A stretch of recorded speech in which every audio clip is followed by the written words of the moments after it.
कैसा हो अगर आपके फ़ोन में से अभी आपका डेटा काफ़ी सारा चोरी हो जाए या फिर आपके बैंक अकाउंट में से पैसे कट जाए। देखिए, मैं आपको यहाँ डरा नहीं रहा हूँ, बस चेता रहा हूँ क्योंकि ऐसा हो सकता है, क्योंकि आपने देखा होगा कई लोगों के साथ होता है। अब हम ये नहीं चाहते हैं कि ऐसा आप लोगों के साथ हो, इसीलिए इस वीडियो को एंड तक ज़रूर देखना, क्योंकि सबसे पहले मैं ये बताने वाला हूँ किन किन तरीकों से आप पता कर सकते हैं कि आपका फ़ोन हैक्ड है या नहीं, ताकि आप सेफ रह सकें। और बाद में मैं आपको ऐसे टिप्स बताने वाला हूं जिससे आप उसको सिक्योर कर सकते हैं और बच सकते हैं। और एंड में एक ऐसी स्पेशल टिप है जिससे आप अपनी सिक्योरिटी को बहुत अच्छा कर सकते हैं और इन तरह के अटैक से बच सकते हैं। तो चलिए बिना किसी देरी के इस वीडियो को शुरू करते हैं। So hello everyone, welcome back to WS Cube cyber security. This is Ankur Joshi signing in. देखिए, आप सभी जानते हैं कितना नुकसान होता है अगर आपका फ़ोन हैक हो जाए तो, क्योंकि आपके फ़ोन में ही आपकी सारी इन्फॉर्मेशन है, आपका ज़रूरी डेटा है, आपके सारे बैंकिंग अकाउंट से रिलेटेड डिटेल्स है, उसी हमारे फ़ोन पे सिम है जहाँ पे OTPs आते हैं, सारा डेटा रहता है। तो हम बिल्कुल नहीं चाहते वो बिल्कुल भी कहीं भी कॉम्प्रोमाइज़ हो थोड़ा सा भी, तो इसीलिए हमें उसका ध्यान बहुत रखना है।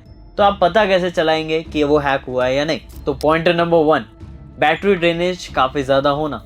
पहले के कंपैरिजन में अगर आपकी बैटरी ड्रेनेज काफ़ी ज़्यादा एक्सपोनेंशियली बढ़ गई है, हाँ थोड़ा बहुत तो समय के साथ आपकी बैटरी ड्रेन होती ही होती है, पुरानी होती जाती है और उसकी लाइफ कम होती रहती है, लेकिन एकदम सडन चेंज आना, सडन चेंज यानी हफ्ते भर पहले तक आपकी फुल चार्ज आराम से 2-3 दिन चलता था या 1 दिन चलता था, बट वहीं आपका फुल चार्ज आधे दिन या फिर उससे भी कम या थोड़ा सा उससे आसपास चलने लगा है। तो ये काफ़ी ज़्यादा ड्रास्टिक चेंज है जो कि इतनी जल्दी नहीं आना चाहिए, लेकिन अगर ऐसा आता है तो ये साइन हो सकता है कि आपका फ़ोन हैक हो चुका है। Point number 2, multiple spam SMS। आपके पास कई सारे स्पैम SMS आ रहे हैं जो कि कभी एक वियर्ड लैंग्वेज में हो रहे हैं, या कभी ब्लैंक हो रहे हैं, या कभी सिर्फ वियर्ड सिंबल्स आ रहे हैं। ऐसे अगर कुछ स्पैम मैसेजेस आपको बार बार देखने को मिल रहे हैं और आपके सेंड भी हो रहे हैं, यानी आपके सिस्टम से भी सेंड किए जा रहे हैं, तो यहाँ पे मोस्ट प्रोबेबली चांसेस है कि आपका फ़ोन हैक हो चुका है। थर्ड पॉइंट, आपके अकाउंट्स पे से आपका एक्सेस हट जाना, या फिर अकाउंट पे एक्सेस होते हुए भी आपके अलावा एक्शंस परफॉर्म होना। यानी अगर आप किसी को मैसेज नहीं कर रहे हो फिर भी आपकी तरफ से किसी को मैसेज जा रहा है, तो ये तो जाहिर सी बात है कि आपका अकाउंट कोई और एक्सेस कर रहा है, और वो बिना फ़ोन हैक करे या कुछ ना कुछ हैकिंग परफॉर्म करे तो नहीं होगा, क्योंकि आप किसी भी रैंडम अटैकर को तो अपना ID पासवर्ड देंगे नहीं। तो अगर ऐसा होता है तो आपका फ़ोन कॉम्प्रोमाइज हो चुका है, हैक हो चुका है, उसे बचाने की ज़रूरत है। Fourth point, multiple ads.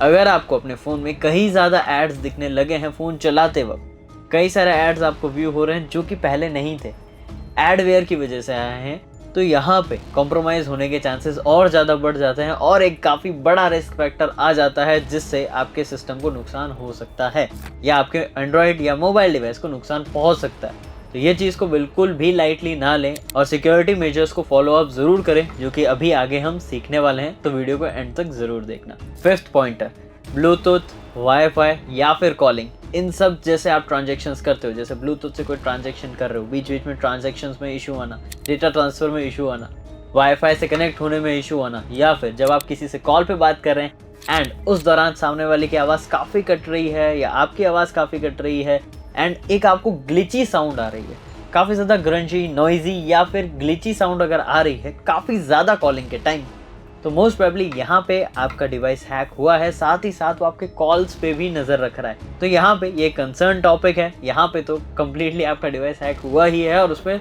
Monitoring भी चालू हो गई, यानी कोई नज़र भी रखना चालू कर चुका है। तो ये सारे पॉइंटर्स अगर आपको दिखते हैं, ये 5 पॉइंटर्स, तो इसका मतलब आपका डिवाइस हैक हो चुका है। तो अब बचे कैसे? चलिए वो ट्रिक्स भी जानते हैं। सबसे पहली चीज़, आपको कोई भी ऐप एक्सटर्नली डाउनलोड नहीं करना है, गूगल से ही आप डाउनलोड करें, प्ले स्टोर से ही, गूगल ब्राउज़र से भी नहीं, गूगल प्ले स्टोर से। और आपका गूगल प्ले प्रोटेक्ट हमेशा ऑन रहना चाहिए। कई डिवाइस आपको कहते हैं या कई एप्लीकेशन एक्सटर्नली आपको कहते हैं कि गूगल प्ले प्रोटेक्ट बंद कर दीजिए, उसे बंद नहीं करना है, उसे ऑन रहने दें ताकि वो सिक्योरिटी एनहेंस्ड रहे। सेकेंड पॉइंट, आपका सिस्टम यानी आपका फ़ोन हमेशा अपडेटेड होना चाहिए और उसके सारे इंपॉर्टेंट ऐप्स भी हर वक्त अपडेटेड रहने चाहिए। आप चाहें तो ऑटो अपडेट ऑन रख सकते हैं सभी सिस्टम्स में अपने, ताकि ये चीज़ हमेशा अपडेटेड रहे।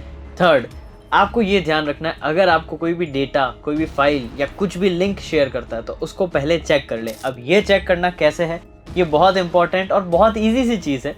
कैसे करना है? अगर आपके पास कोई लिंक आया, सिंपली उस लिंक को ओपन नहीं करना, उस लिंक को कॉपी करो, वेबसाइट है एक जहाँ पे आपको जाना है, जो कि है virustotal.com। virustotal.com पे जाना है, वो लिंक वहाँ पे पेस्ट कर देना एंड पेस्ट करते ही आपको वो बता देगा कि क्या ये लिंक सही है, क्या ये लिंक सही नहीं है। सेम चीज़ वहीं पे आपको लिंक पेस्ट करने के साथ साथ फाइल पेस्ट करने का भी ऑप्शन देता है। यानी अगर किसी ने आपको कोई फाइल भेजी है, अब वहाँ पे अपलोड करके चेक कर लो, अगर उसमें कोई ना कोई मालवेयर, वायरस या कुछ भी होगा वो आपको बता देगा। तो ये बेस्ट रहता है। अगर आप कोई मॉड एपीके या कोई मॉड फाइल भी डाउनलोड करते हैं तो उसे पहले VirusTotal पे अपलोड करके चेक करो कि कहीं उसमें कोई वायरस तो नहीं या कोई मालवेयर तो नहीं, फिर ही उसे यूज़ करो। काफ़ी ज़्यादा फाइल्स के ट्रांजेक्शन्स आप करते हैं ऑनलाइन अगर, क्योंकि ये उसको सिक्योर बनाने में आपकी काफ़ी हेल्प करेगा, ताकि अगर आपको कोई मलिशियस फाइल भेजे आप उससे सेफ रहें। नेक्स्ट चीज़ जो आपको ध्यान रखनी है, आपकी नियर बाय शेयरिंग हर वक्त ऑन नहीं रहनी चाहिए। आपके फ़ोन के सेटिंग्स में जाना है, आपको नियर बाय शेयरिंग सर्च करना है, वो अगर ऑन है ऑलवेज तो उसे ऑफ कर देना। जब ज़रूरत हो तभी उसे ऑन करना, जैसे जब भी कोई फाइल ट्रांसफ़र कर रहे हो या उसका यूज़ ले रहे हो, उस चीज़ का आपको बहुत ध्यान रखना है। और अगर आप एक डेवलपर है और USB डीबगिंग जैसा फंक्शन यूज़ करते हैं, या फिर आप नॉर्मल पर्सन भी हैं जिसने कभी ना कभी डेवलपर ऑप्शन को एक्सेस करके USB डीबगिंग ऑन कर दिया है, तो प्लीज़ उसे ऑफ कर दे जब उसका यूज़ ना हो, क्योंकि ये आपके डिवाइस को पोटेंशियली वनरेबल बना सकता है अगर कोई अटैकर उससे कनेक्ट हो जाए तो। अब लास्ट ट्रिक जो कि आपको इन सारे अटैक से बचा सकती है, भले ही वो आपके फ़ोन को हैक होना हो या आपके साथ कोई भी तरह का फ्रॉड होना, वो क्या ट्रिक है? देखिए, आपको सबसे पहली चीज़ जो ध्यान रखनी है वो ये है कि पॉज एंड थिंक रूल को फॉलो करना है। पॉज एंड थिंक रूल क्या है? आपको कोई भी एक्शन परफॉर्म करने से पहले थोड़ी देर रुकना है, आउटकम को सोचना है कि आउटकम्स क्या हो सकते हैं इसके। जैसे किसी ने कोई लिंक भेजा, आपको बोला बहुत अर्जेंट है, आपका अकाउंट बंद होने वाला है, इस पर क्लिक करके जल्दी अकाउंट को रिन्यू करा लो। थोड़ा वेट करो, रिलैक्स करो और सोचो कि क्या ऐसा कुछ हो सकता है, या आपने ऐसा कुछ किया है जिससे आपका अकाउंट बंद हो सकता है। नहीं तो रुक जाओ, उसको कॉपी करो, लिंक को चेक करो VirusTotal पे, ताकि आपको सच्चाई पता चले। क्योंकि ये जो फ्रॉड्स होते हैं उनकी स्टार्टिंग ही होती है सोशल इंजीनियरिंग से ज़्यादातर केसेस में, ताकि आप उनके झांसे में आ जाएं और अपना डेटा और अपनी प्राइवेसी खो बैठें।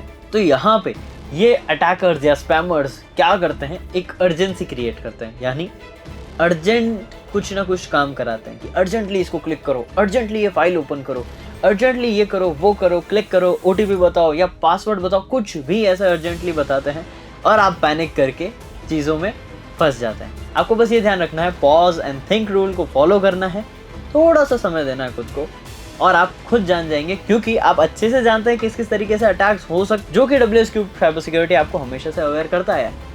आपने हमारी कई वीडियोस में ये चीज़ चेक करी होगी। और अगर आप ये पहली वीडियो देख रहे हैं तो सबसे पहले चैनल को सब्सक्राइब कर लो, क्योंकि WSCube साइबर सिक्योरिटी आपको साइबर सिक्योरिटी के बेस्ट नॉलेज प्रोवाइड करता है, ताकि आप साइबर सिक्योरिटी वर्ल्ड में अच्छे से चीज़ें सीख सकें और अवेयर रहें। तो इसी के साथ आपको इन्हीं चीज़ों को फॉलो करना है और ध्यान रखना, ये रूल भूलना मत, पॉज एंड थिंक।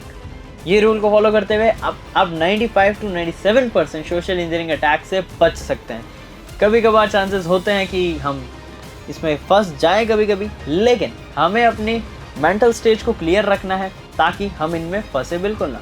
तो बस इन्हीं चीज़ों का ध्यान रखते हुए आपको अपनी प्राइवेसी का खुद ध्यान रखना है, क्योंकि साइबर सिक्योरिटी के अंदर सबसे वीकेस्ट लिंक ह्यूमन ही होते हैं, और अगर हमने खुद को सिक्योर नहीं रखा तो कोई भी टेक्नोलॉजी हमें सिक्योर नहीं रख पाएगी।